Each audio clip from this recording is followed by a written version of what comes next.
கடலூர் மாவட்டம் நெய்வேலி டவுன்ஷிப்பில் சுமார் 700 ஆண்டுகள் பழமையான வேலுடையான்பட்டு சிவசுப்பிரமணியர் கோவிலில் மகா கும்பாபிஷேகம் 17 ஆண்டுகளுக்கு பிறகு விமர்சையாக நடைபெற்றது.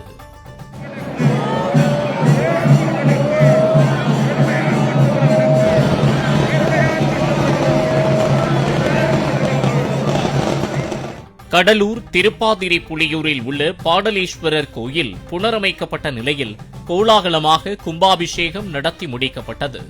ஈரோடு மாவட்டம் அவல்பூந்துறை ஸ்ரீ அங்காளம்மன், ஸ்ரீ புஷ்பவனேஸ்வரர், ஸ்ரீ அலமேலுமங்கை, லட்சுமி சமேத ஸ்ரீ தாமோதர பெருமாள் கோயில் கும்பாபிஷேக விழா சிறப்புடன் நடைபெற்றது.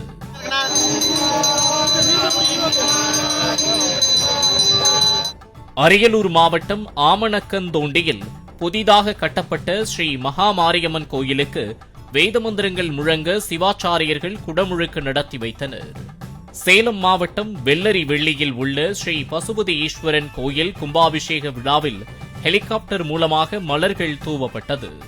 காஞ்சிபுரம் திருக்காலிமேட்டில் புதிதாக நிர்மாணிக்கப்பட்ட ஸ்ரீ முத்துமாரியம்மன் திருக்கோயில் மகா கும்பாபிஷேகம் விமர்சையாக நடைபெற்றது.